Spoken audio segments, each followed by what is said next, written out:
7:38 de la mañana y vamos con el comentario del señor Elvin Castillo. Elvin Castillo, El presidente del rumbo de la El mañana. más conspicuo, el más conspicuo. Presidente. Señores, miren, gracias a todos por estar con nosotros y gracias a la gente que nos sintoniza en este rumbo de la mañana. Miren, yo quiero hoy compartir con ustedes algo que lo comenté ayer de manera superficial, pero quiero hoy quizás profundizar un poco más en ese tema y tratar de encontrar una explicación lógica a algunas cosas que uno ve que están ocurriendo y como que los actores políticos que uno asume, supone que tienen asesores, que tienen experiencia sobrada porque han atravesado muchos procesos electorales, uno muchas veces como analista o como ciudadano o como simpatizante político le atribuye a la gente que dirige los partidos y las campañas unas capacidades que a veces uno dice, pero ¿cómo es esto? O sea, no entiendo cuál es la estrategia, no entiendo qué es lo que están haciendo. O a veces uno hasta llegaría a pensar que están haciendo cosas a propósito para perder un proceso. O sea, a veces uno termina pensando que hay quienes están en campañas políticas, en este caso en la oposición, apostando a perder y no a ganar.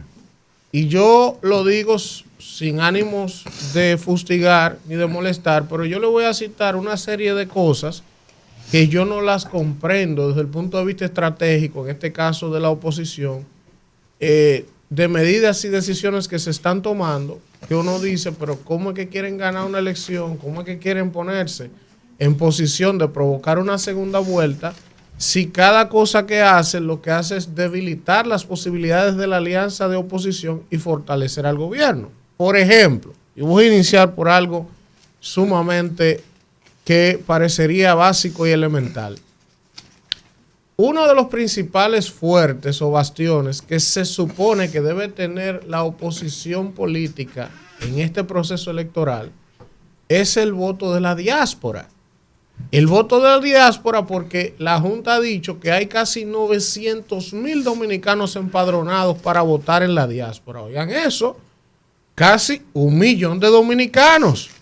Pero no es solo la cantidad de dominicanos que está empadronada para votar en la diáspora, que puede decidir una elección. El que gane la diáspora, si lo gana por un amplio margen, como lo ganó el PRM en el 2020, es muy probable que termine ganando la elección presidencial de mayo. Entonces, ¿qué pasa? Que tradicionalmente, como la diáspora no coge picapollo, no coge supérate, no coge ayuda, sino todo lo contrario. La diáspora le inyecta a esta economía 10,000 millones de dólares al año. La diáspora es que sabe de primera mano cuál es la realidad social y económica del país, porque cuando la mamá llama al hijo, o el hijo llama a la mamá, o el esposo al esposo, la novia al novio, el tío, la prima, para hablar como hablan semanalmente varias veces a la semana, es que le dice, mira cómo está la cosa, tú me mandabas $300 semanales, ahora tienes que mandarme 500, porque la situación está difícil, porque la luz está más cara. Entonces, ese dominicano que está en la diáspora tiene una radiografía real de la situación y no está condicionado. O sea, los políticos locales es muy poco lo que pueden hacer para condicionar ese voto en la diáspora. Entonces, partiendo de eso, por lo regular, la diáspora siempre está en contra de los gobiernos de turno. ¿Por qué? Porque la diáspora en gran medida son exiliados económicos y están teniendo que sostener sus familiares aquí. Y por lo regular, la política que hacen los gobiernos de turno, en este caso el PRM, pero en el 20 tuvieron contra el PLD. Entonces, ¿por qué yo le estoy haciendo esta introducción y esta analogía? Pero hermano, partiendo de todo eso que yo les he explicado a ustedes, ¿cómo es posible que la oposición política de este país no haya hecho una campaña más agresiva en ese 1,000,000 de votantes que está inscrito en la diáspora? Una presencia más activa, compromisos más fuertes. O sea, hermano, Abel Martínez no ha ido a Madrid. Y yo le digo que Abel Martínez no ha ido a Madrid de manera reiterada y sorprendido, Porque nosotros tuvimos en Madrid, ¿cuándo fue? La primera semana de febrero. La primera semana de febrero.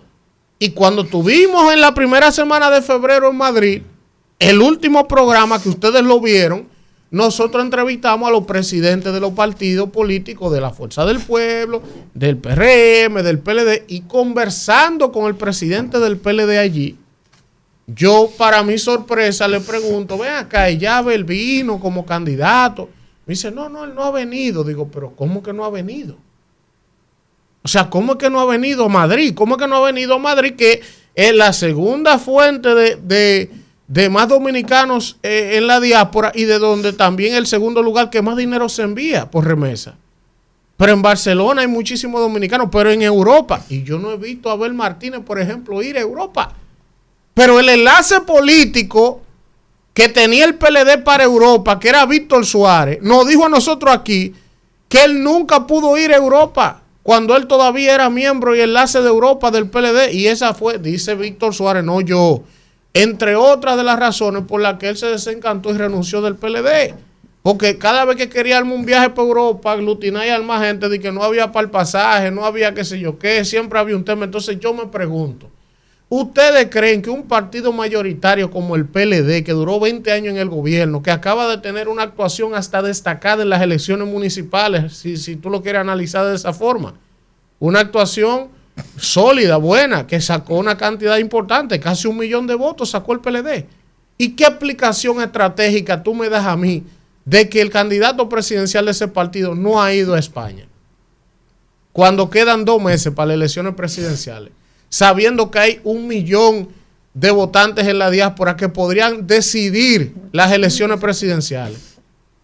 Y lo mismo digo, aunque Leonel ha ido a Estados Unidos, aunque Leonel ha ido a España, ha ido a Europa, a ver si ha ido a Estados Unidos, yo siento que en conjunto esa oposición no ha capitalizado de manera estratégica y correcta ese voto de la diáspora que es tan fácil de reclutar para la oposición, por lo que ya les expliqué al principio. O sea, la oposición política no coge mucha lucha para captar un voto en la diáspora porque no tienen que llevar cuarto, ni picapollo, ni nada. Entonces yo siento que estratégicamente la oposición ha sido débil en captar o tratar de captar ese 1 millón de votantes que hay en la diáspora. No han hecho lo que tienen que hacer, no lo están haciendo, y por eso yo digo que a veces yo hasta termino pensando que dentro de la oposición lo que hay gente apostando a perder las elecciones. ¿Por qué? Porque quizá tienen intereses particulares, quizá tienen otro tipo de interés que uno no lo puede percibir de entrada. Pero cuando usted analiza las decisiones que se están tomando, las decisiones de ir dividido en las elecciones municipales, las decisiones, por ejemplo, supongamos, aquí ha venido ayer o antes de ayer estaba Rubén Maldonado ahí sentado. Y es verdad lo que Rubén nos dice. Compactar una alianza no es tarea fácil por los intereses, por los egos, Es verdad, eso lo sabemos.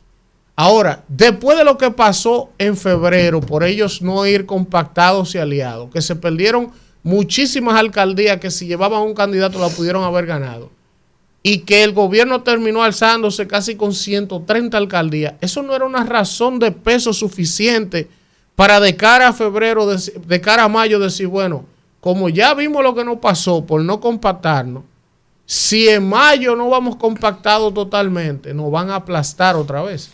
Y mira, ellos llevan 7 senadurías que no se pudieron poner de acuerdo. Entonces, eso te dice a ti que los egos, las agendas particulares pueden más que la razón. Y entonces eso es un axioma automático.